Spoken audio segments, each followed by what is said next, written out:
welcome back to the shop. So I'm still depressed and sad because my weak first gen only made 468 horsepower off of that single 62 with the fuel I have.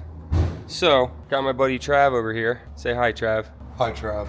I found this turbo upstairs in a box that said China on the side, and I think I'm gonna use it. It was probably Willie's, but it's mine now. So it's 75 millimeter China Garrett. I have a BD hot pipe that's HX40 to T4. That's what I got. So what we're gonna do, start pulling this turbo off. We're gonna flip the steed speed manifold over so that the turbo sits higher, so I have room underneath to mount my China. Willie's in the kitchen eating a frozen pizza from Dollar G, getting his fix. Then we're gonna get him out here and put him to work. So, in the meantime, watch how fast we work.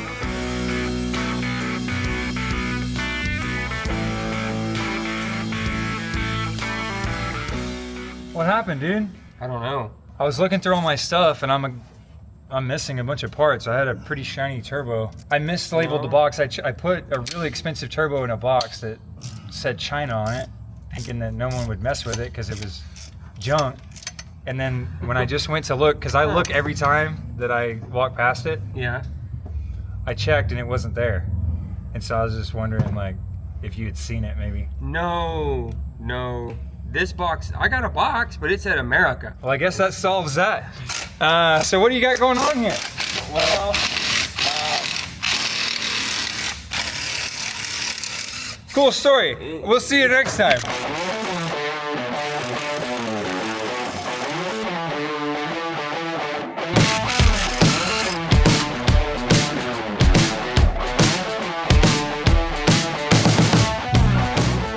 Well, it doesn't look like Steven's gonna be happy with 468 horsepower. Is that right? yeah. 468. We have a pretty stout 12 millimeter rotary pump on this thing. We wanted to just try to make 500 horsepower. That was the plan the whole time. And because this has turned into, I guess, budget build on a first gen, at least for us, we're just using the stuff that we have laying around here. So we started looking through all the extra parts we've had from kits over the years and stuff that we've bought that we were gonna test or try or whatever and maybe never did. And we went through all that stuff and we had a couple of different turbos and we decided to try this one. This is a Chinese made copy of a Garrett GT 4202. And it's a 75 millimeter inducer. We ran this turbo, a real Garrett, on Steven's LB7 Duramax. Actually the motor that is in the Bel Air, well, that's a mock-up motor, but the motor that is going in the Bel Air is the motor out of the truck that we ran this on, and we were able to make right at 850 horsepower, and it was super streetable and really, really drivable. So the AR on this housing is a 115. I don't remember what the exhaust turbine diameter is. I'll Google it or something and mention that here. But it's a pretty tight AR. This is definitely could be run as a single turbo on probably like a 6.7 with a little bit of an injector. Definitely a Duramax with any injector, because I've seen that firsthand. That was a 100 horse injector and a 10 millimeter pump, and that shredded really hard. So that turbo should move a decent bit of air and come online pretty quick with a 115 housing. This is a cast iron hot pipe out of a BD kit. That is the part number. And these are actually hard to find now, but they used to come in BD twin kits. And I had one on my first gen club cab dually years ago, and it was a 63.5 over a 75 S400 SX3 turbo, and it spooled really good and made 660 to 680 horsepower with a 518 injector on a P-pump motor with mild delivery valves and stuff like that. The other turbo that Steven's got, which is a high pressure turbo that's going to sit on the manifold, is a 62-65-14, and the two of those things together should move quite a bit of air. This is not a proven combination. We did not Google this. Haven't looked anywhere. Really not sure how well it's going to work or not. We're just going off of a gut feeling, and I think it's going to do a pretty good job. Yeah. So we're going to find out one way or the other, because we have a dyno. Yes. And unfortunately, sometimes you get on there and you realize that you're dumber than you thought. Yeah, all hat, no cap. Yeah.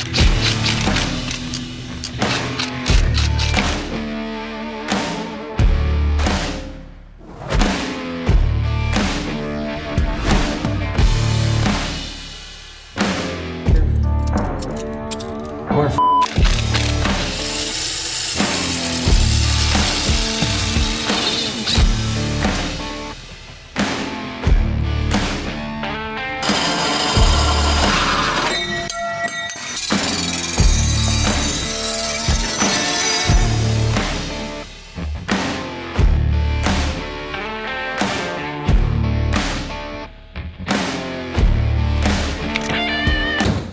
All right, bud.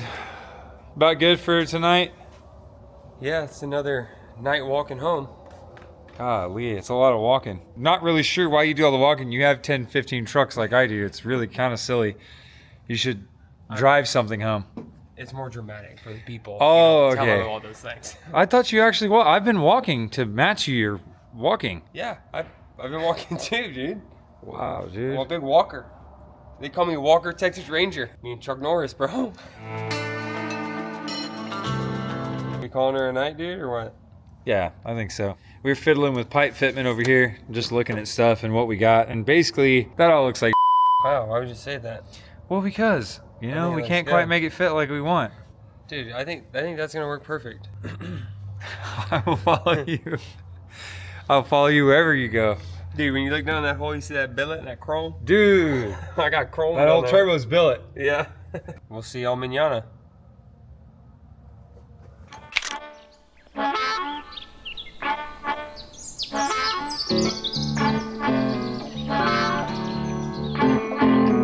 Morning.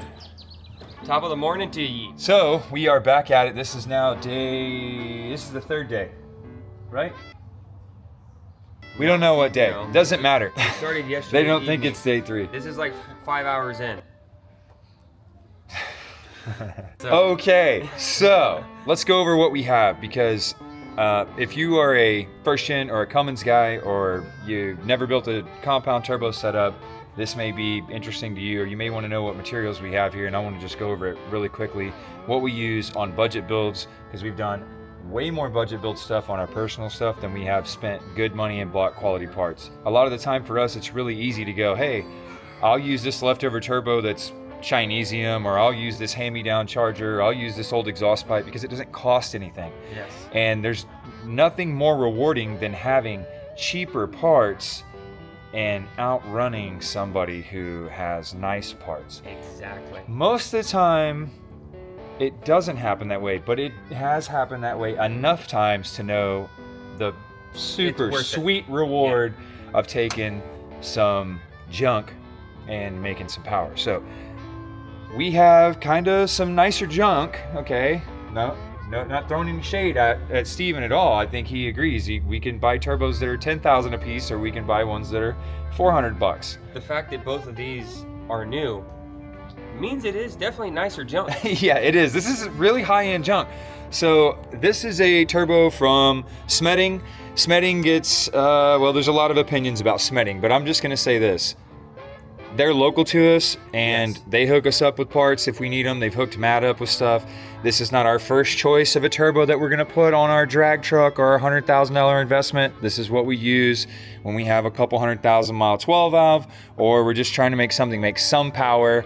Exactly. They're very affordable turbo. They get a lot of shade thrown at them. Maybe they're copycats, maybe And- they're not. I don't know, and I don't care, but What we do know is me and you have thrashed on some of these extremely hard. yes. And they didn't blow up. So that's what we're using. A Yep. couple $100 in this turbo, if that. It might even be a hand-me-down.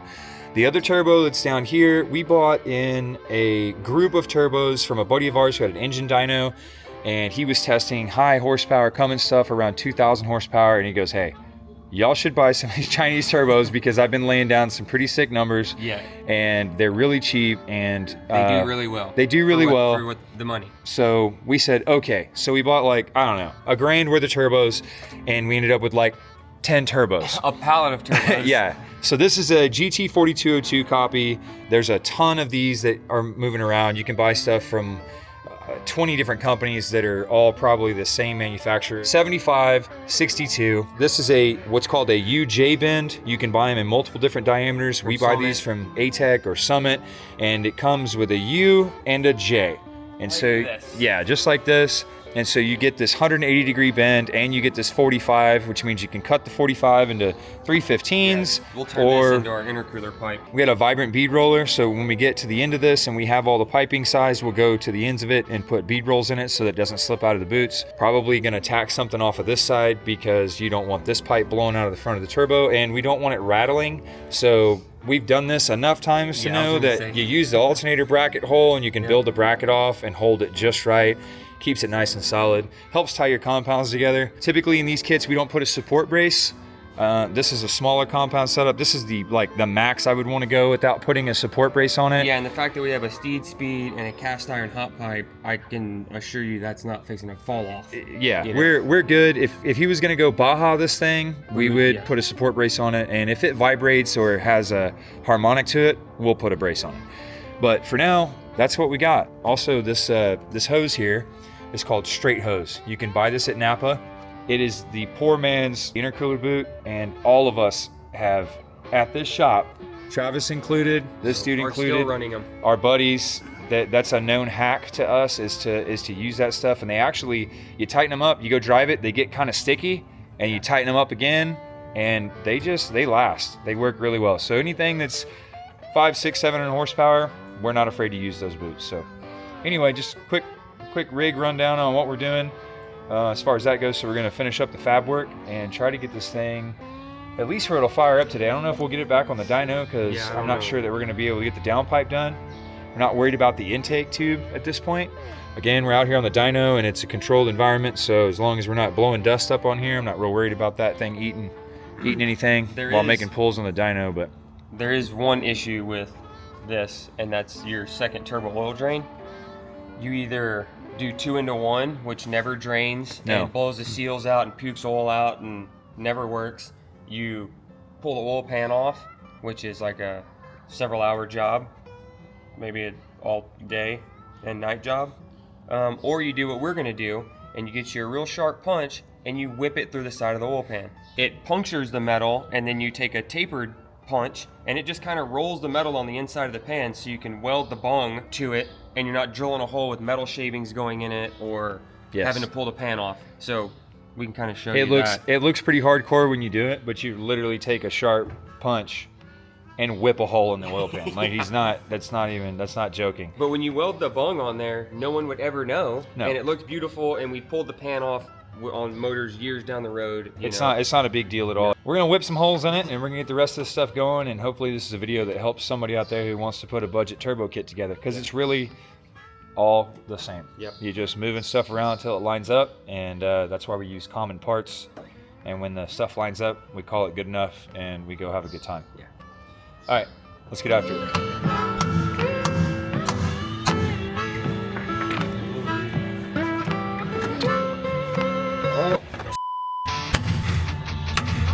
Hard to see because the lighting, but it's gonna sit in that. Look how beautiful that fits.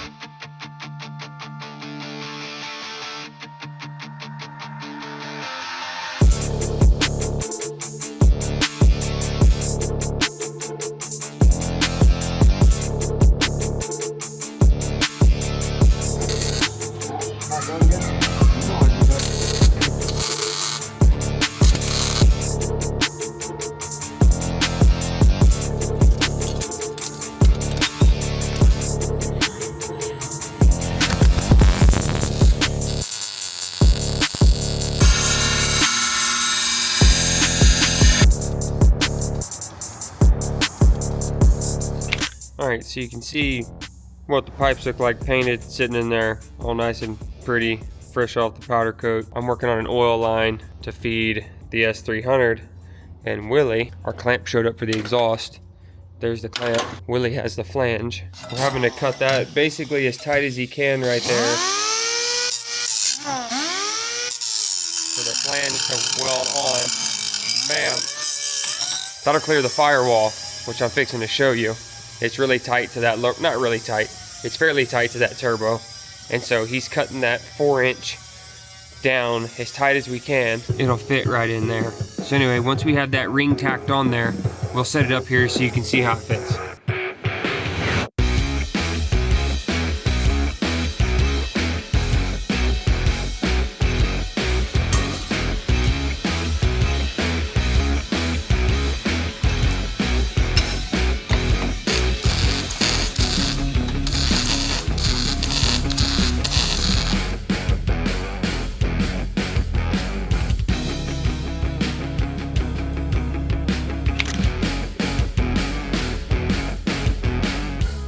Top of the morning to you. So it's been like a week or more.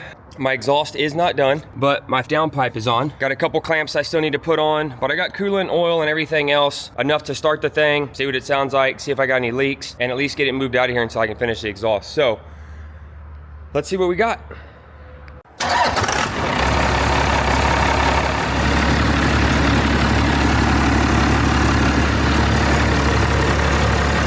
All right, so it doesn't look like we have any leaks. You can definitely tell the engine's quieter with 2 turbos on it though. Something that's cool about compounds. It'll make a wore out pile of junk sound like it's halfway decent. So I didn't tell anyone. I'm supposed to be working on other trucks, but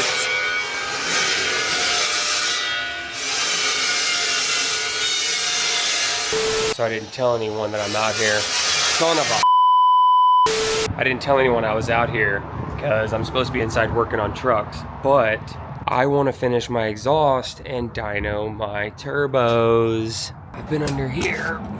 I basically got to go from here to there. I got all those pieces there that I'm cutting and trying to fit. Super hard to film under here. Once I get these pieces figured out, I'll show you what I've got tacked together here. And then, yeah, it's a maze. It's not the, you know, the best way, but it's what I got and I'm ready to make pulls. So here we go.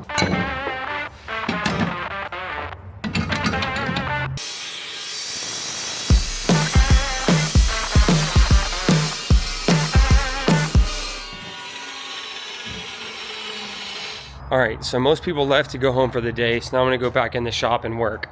I tried to film underneath and you can't see anything, so what I have here is the downpipe. At the top it bolts to the turbo. The other V-band goes to the other piece of exhaust so I can get all this in and out. So in here in the shop, I'll show you my other pieces. So right here, you can see my other pieces of downpipe. This V-band is gonna go right there, so that I can get that piece on the turbo, that clamped together, and that piece sleeved over the other part of the exhaust. A lot of pieces came out pretty decent. Fixing to MIG weld this thing up, and then I'll show you what it looks like on there. Here we go.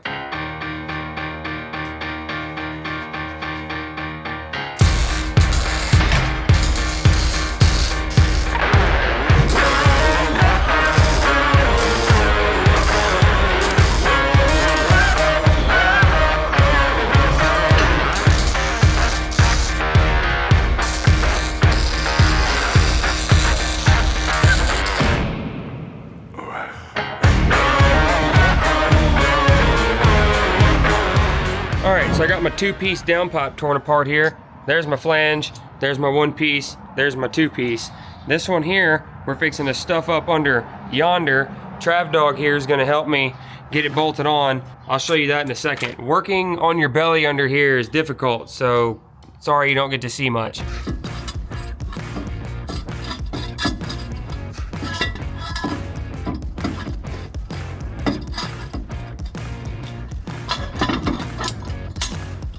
Feel like you're there. Wow, that nut doesn't thread on anymore. Oh my god, I was threading it on by hand earlier, now it won't even go. Yeah, I quit. Part 1's in. Sounds warm here. Now, we're gonna finagle part 2 in. Part 2's not.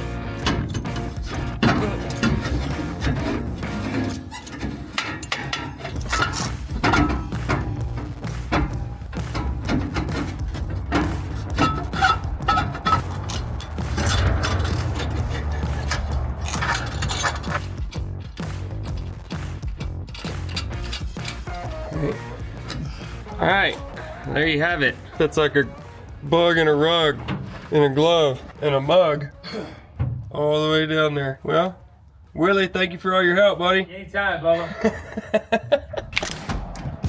Okay, bro. Moment of truth. Bro, it sounds like a power stroke. Yes, that's what I was after.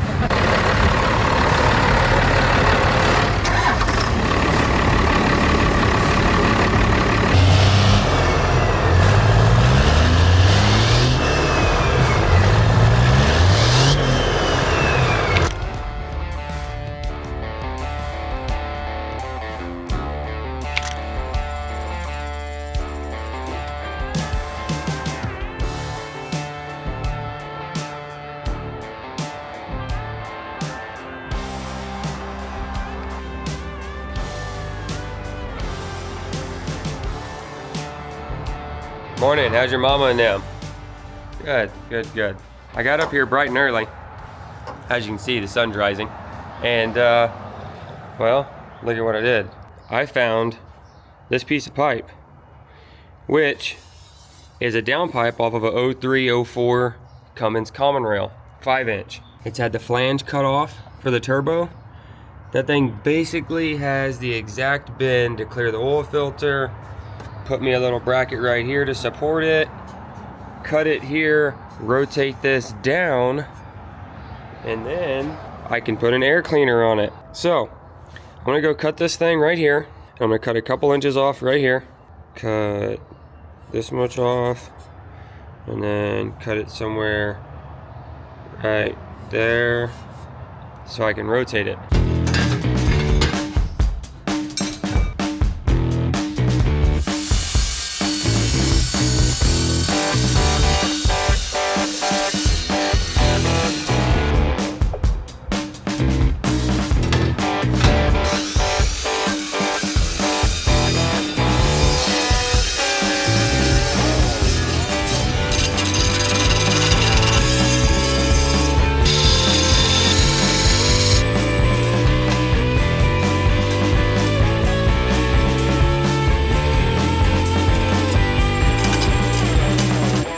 All right, folks, it's almost time to see if this was a giant waste of time or not. Yeah. I know it's gonna make more power. I just wanted to make 500 and something. Yeah, we need to pick up 31 horsepower, bare minimum. Yeah, I think we got it. I think we're gonna get just over 500. That'd be great. Yeah. So Steven's hooking up I think it's an oil pressure gauge. It's a boost gauge, Yeah, actually.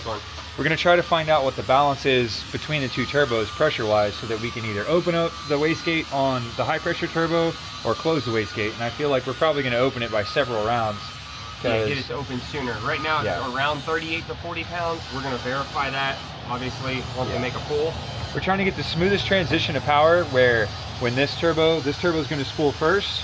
We want to get the motor up on top of that turbo as fast as possible, and then open up all the exhaust gas we don't need through the wastegate and around the turbine wheel through the hot pipe to spool the big turbo, because the big turbo is going to make more efficient, denser air at lower boost pressure than the higher pressure turbo is. So there's a balance between the two of them, and we're going to find out what that is. If the turbo on top's making 40 pounds and the bottom one's making 10, we're going to open the gate, try to equalize those, maybe even play with it one direction or the other and see where the peak power is. So anywho, that's what we're fitting to do. Hope you're ready. Thank you.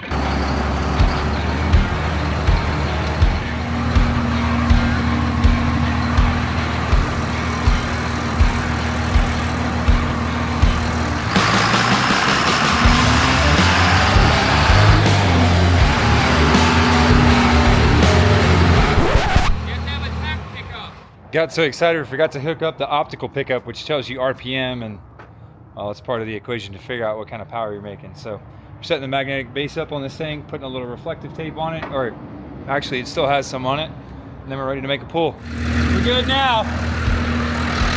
500 or bust.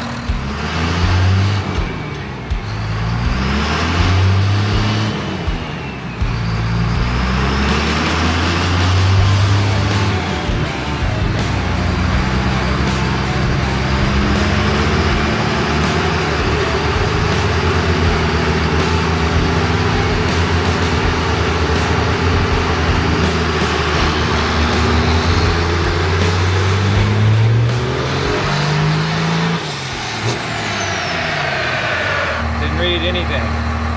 Damn it. All right, so Steven adjusted the gate. Adjusted the gate, put a big bounce house fan that is actually melting into the extension cord currently. Nice. Get a little airflow, because, well, once you make a pull, everything's hotter than hell. So. Yeah, we got this rigged up. We're ready to go. Come on, 500.